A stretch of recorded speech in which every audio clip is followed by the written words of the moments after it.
Market में महेश ने एक नई दुकान खोली जहां वो लड़कियों के लिए मेकअप का नया नया सामान लाकर बेचता था। कॉलेज की लड़कियां अक्सर उस दुकान के आगे खड़ी होकर शोकेस में लगे सामानों को घंटों निहारा करती थीं।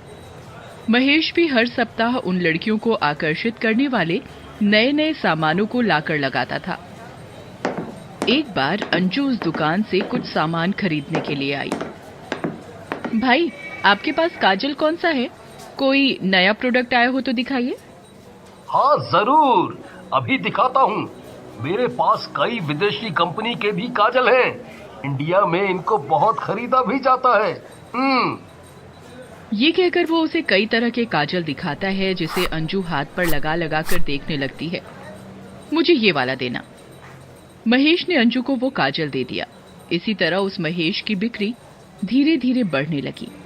एक बार सुलेखा उस दुकान पर आई।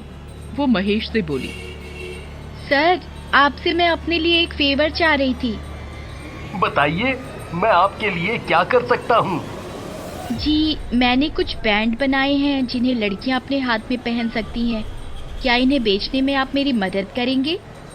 क्या आप मुझे सैंपल के तौर पर कुछ दिखा सकती हैं? कैसे बैंड हैं? देखिए, ये हैं। कुछ फैंसी हैं और कुछ सिंपल हैं। महेश देखकर कहता है, आपने ये बैंड बहुत सुंदर बनाए हैं। इन पर आप प्राइस का टैग लगा दें और मुझे बताइए, आप कितना कमीशन मुझे देंगी? आप ये 20 बैंड रख लीजिए। इनके दाम आप खुद ही लगाकर बेच दें और अगर ये सारे बिक जाए तो आप इनके आधे पैसे मुझे दे दीजिएगा। ठीक है। सुलेखा बैंड रखकर चली जाती है और 2 दिन बाद आने की बात कहती है। महेश की दुकान पर जो कोई भी सामान लेने आता वो उन्हें बैंड दिखाता था। कॉलेज की कई लड़कियों को बैंड अच्छे भी लगे हैं। फैंसी बैंड को देखकर लड़कियां ज्यादा खुश होती थी। फिर भी बहुत कम लड़कियां ही उन्हें खरीद रही थी। 2 दिन बाद सुलेखा फिर आई। सर, क्या कोई बैंड बिका? जी, 4 बिके हैं, पर अभी कुछ समय और दीजिए। कोई नहीं, जब बिक जाए तो बता देना। ये कहकर सुलेखा वहां से चली जाती है। महेश अपनी दुकान के काम में फिर बिजी हो गया। इधर कुछ दिनों के बाद ही सुलेखा के बैंड धड़ाधड़ बिकने लगे। लेकिन उन बैंडों को खरीदने वाली लड़कियां दोबारा उस दुकान पर आती दिखाई नहीं देती थीं। सर, मैं आज आपके लिए और नए बैंड लाई हूँ। ठीक है, मैं भी आपके पैसे अभी दे देता हूँ, पर आप इन बैंडों को बड़ी जल्दी बनाकर दे जाती हैं। अच्छा है ना, आपकी दुकानदारी भी तो अच्छी चल रही है। ये बात तो है, लेकिन चलो मैं निकलती हूँ, फिर आऊंगी। इसके बाद 1 महीने तक सुलेखा दुकान पर वापस नहीं आती। उधर जो लड़कियां बैंड खरीदती थीं, वो बैंड जैसे ही पहनती थीं, उन्हें बेहोशी छा जाती थी। फिर धीरे धीरे लड़की अनजाने रास्ते की ओर बढ़ती जाती थी। लड़की के घर वाले पहले उसको ढूंढने के लिए जमीन आसमान एक कर देते थे। जब लड़की किसी तरह नहीं मिलती तो वे पुलिस चौकी में कंप्लेंट कराते। धीरे धीरे ऐसी घटनाएं बढ़ने लगी। किसी को यह समझ नहीं आता था कि लड़कियां कहां गायब हो रही थीं। एक दिन अंजू महेश की दुकान पर आती है। भाई, आप मुझे कोई नए ब्रांड की लिपस्टिक दिखाएं। आपका वो काजल तो बड़ा मस्त निकला। अच्छा, ये तो बढ़िया बात हुई। जानते हो, मैंने तो अपनी कई सहेलियों को आपकी दुकान के बारे में बताया भी था। पता नहीं मुझे कि उन्होंने आपसे कुछ लिया था या नहीं। कोई नहीं, मैं आपको अभी नई लिपस्टिक दिखाता हूँ। मुझे ब्रांडेड ही दिखाना। हाँ, दिखाता हूँ। अरे, ये बैंड तो बहुत सुंदर है। फिर वो बैंड देखने लगती है। उसे एक बैंड पसंद आ जाता है। लीजिए, लिपस्टिक के ये ब्रांड हैं। ये बैंड तो बड़े सुंदर हैं। ये भी एक लूंगी। ठीक है, लिपस्टिक बताइए कौन सी लेंगी? अंजू एक एक करके लिपस्टिक चेक करने लगी। तभी महेश की पत्नी कोमल दुकान पर आती है। वो महेश के लिए गर्मा गर्म खाना लाती है। महेश, आप आज खाना खाने नहीं आए? ओहो, टाइम का मुझे ध्यान ही नहीं रहा। बस मैं अभी आता हूँ। जरा इनको सामान दे दूं। तुम खाना लगाओ। कोमल खाने के डिब्बे से खाना निकालकर परोसती है। उधर अंजू लिपस्टिक और एक बैंड खरीद कर चली जाती है। आपके बैंड कैसे बिक रहे हैं? कोमल, बैंड बिक तो अच्छे रहे हैं, पर मुझे एक दिक्कत हो रही है। जो लड़की बैंड खरीद कर ले जाती है वो दोबारा नहीं आती। अरे ऐसा क्यों? कोमल, यही तो मैं सोच रहा हूँ। इन बैंडों में कोई तो बात है जिसके बारे में मुझे भी जानना है। महेश, मैं भी एक बैंड लेकर देखूं? अगर कुछ गलत हुआ तो? महेश, तुम बेकार ही घबरा रहे हो। चलो घर चलकर तुम्हारे सामने इसे पहनूंगी। हाँ, ये ठीक है।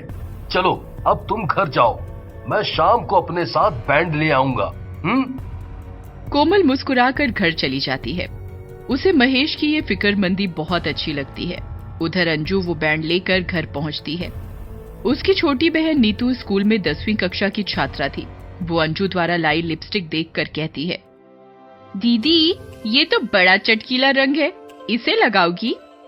हाँ लगाऊंगी, तुझे क्या? दोनों बहनों के बीच इसी तरह नोक-झोंक होती रहती है। अंजू थोड़ी देर इसी तरह नीतू को सताती रहती है, फिर वो उस बैंड को दिखाकर कहती है, देख मैंने ये भी खरीदा था। क्या दीदी, आप केवल अपने लिए ही शॉपिंग करती हैं, कभी मेरे लिए भी कुछ लाया करो। ये बैंड भी आप अपने ही लिए लाई हैं। हाँ, ये तो मैं तेरे लिए ही लाई हूँ। ला, ये तेरे हाथ में पहना दूं। थैंक यू दीदी। ये कहकर नीतू बैंड पहन लेती है। अंजू को नीतू की खुशी देखकर बहुत अच्छा लग रहा था। नीतू बैंड पहनकर नाचने लगी। तभी थोड़ी देर में नीतू का सिर घूमने लगता है और वो बेहोश होकर गिर जाती है। अंजू ये सब देखकर घबरा जाती है। वो नीतू को छू कर देखती है। नीतू उसे बिल्कुल ठंडी लगती है। अंजू उसके सिर पर हाथ फेरकर आवाज लगाती है। तभी नीतू आंखें बंद किए किए ही उठती है और चलने लगती है। अंजू उसके हाथ को पकड़कर रोकती है, पर नीतू में गजब की शक्ति आ गई थी। उसके कदम रुक नहीं रहे थे। वो अनजाने रास्ते पर चली जा रही थी। अंजू उसके पीछे पीछे चल रही थी। नीतू चलते चलते एक घने जंगल में पहुंच गई। अंजू को समझ नहीं आ रहा था कि नीतू के साथ क्या हो रहा था। वो बंद आंखों से इतनी दूर कैसे आ गई। इधर नीतू जंगल के बीचों बीच बने एक पुराने टूटे फूटे मकान के सामने आकर रुक गई।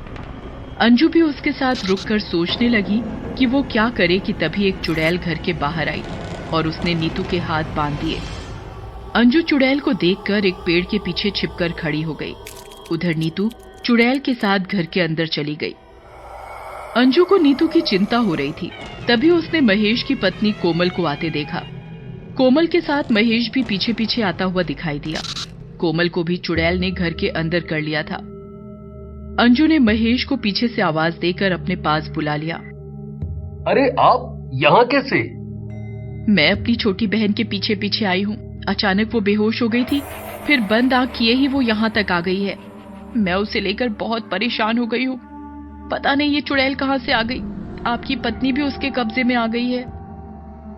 हाँ, पर ये सब अचानक नहीं हुआ है। आपको याद है मैंने अपनी दुकान पर बैंड रखे थे? हाँ, मैं भी आपसे एक लेकर गई थी। उसे मैंने नीतू को दिया भी था। बस वही बैंड उसे इस चुड़ैल तक लाया है। मेरी पत्नी ने भी वही बैंड पहना और उसका भी वही हाल हुआ जो आपकी बहन के साथ हुआ है। ओह, ये तो बड़ी अजीब बात है। वो बैंड आपके पास कहाँ से आए? वो मेरी दुकान पर सुलेखा नाम की औरत देकर गई थी। उसी ने मुझे बेचने के लिए कहा था। ओह, ये बात है। अब क्या होगा? चिंता मत करो, हम अंदर चलकर उस चुड़ैल को देखते हैं कि वो अंदर क्या कर रही है। मेरे पास ये देवी माता का धागा है। यदि वो हम पर अटैक करेगी तो हम ये धागा उसके ऊपर डाल देंगे। साथ ही मैं ये गंगा जल भी लाया हूँ। हाँ, मेरे पास भी हनुमान जी का ये लॉकेट है।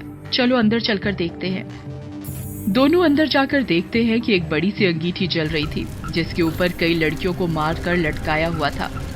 कुछ लड़कियां हाथ बांधे हुए एक पिलर के साथ बंधी हुई थी। उन्हीं में कोमल और नीतू भी बंधे हुए थे। महेश अपने साथ गंगा जल भी लाया हुआ था। उसने जल्दी से लड़कियों के ऊपर गंगा जल छिड़क दिया, जिससे उनकी आंखें खुल गईं। सभी लड़कियां नींद से अचानक उठ गई थी। वे सब जोर जोर से चिल्लाने लगी। महेश और अंजू उन्हें चुप कराते हुए उन्हें बैंड उतारने के लिए कह रहे थे। नीतू रोते रोते अंजू से कहने लगी, दीदी दीदी मुझे क्या हुआ है, मैं यहाँ कैसे आई? नीतू जल्दी से अपने हाथ में पहना बैंड उतार कर आग में फेंक दो। तुम सब भी अपने हाथों के बैंड को फेंक दो, जल्दी जल्दी फटाफट करो। अंजू, मैं इनके ऊपर बंधी डोरी को खोल रहा हूँ। तुम जल्दी से लड़कियों के बैंड उतरवा कर इन्हें बाहर भेजो। लड़कियों का शोर सुनकर चुड़ैल कमरे के अंदर आई। अरे तुम सब कहाँ जा रही हो? ये कौन लोग हैं? अच्छा, तो ये सुलेखा तुम ही हो जो मुझे ये बैंड बेचने के लिए आती थी। हाँ मैं ही थी। तुमने मेरी ही दुकान क्यों चुनी? मैंने तुम्हारा क्या बिगाड़ा था? तुम्हारी दुकान पर जवान लड़कियां आती थी। मेरी भूख इन जवान लड़कियों का मांस और खून पीकर ही मिट सकती थी। इसीलिए मैंने तुम्हारी दुकान चुनी थी। पर अब तुम्हारा अंत आ चुका है। तुमने बहुत सी निर्दोष लड़कियों का खून किया है। महेश जी, सारी लड़कियों ने बैंड फेंक दिए हैं। मैंने सभी को बाहर निकाल लिया है। आप भी इस पर गंगा जल छिड़क कर बाहर आ जाओ। अच्छा, तो तू औरों को भी अपने साथ लाया है। मैं अभी तुझे बताती हूँ। तभी कोमल और अंजू हनुमान चालीसा का पाठ जोर जोर से पढ़ने लगते हैं। उनके साथ बाकी लड़कियां भी बोलने लगती हैं। सबकी आवाजों से और हनुमान चालीसा के शब्दों से चुड़ैल परेशान हो जाती है। वो अपने दोनों कानों पर हाथ रखकर दहाड़ती है। उसकी दहाड़ से सारा जंगल कांप उठता है। महेश जल्दी से चुड़ैल के ऊपर देवी का धागा और गंगा जल की बूंदें डाल देता है, जिससे चुड़ैल का शरीर जलने लगता है। मैं इस घर का दरवाजा बंद कर देता हूँ और इसमें जल्दी से आग लगा देता हूँ।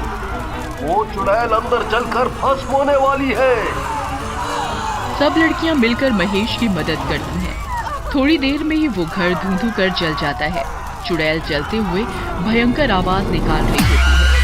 उधर लड़कियां अंजू और महेश की मदद से जंगल से बाहर आ जाती हैं। महेश उन सबको लेकर पुलिस स्टेशन जाकर इंस्पेक्टर को सारी बात बताता है। इंस्पेक्टर उन सबके घर वालों को बुलाकर लड़कियों को उनके घर वालों के हवाले कर देता है।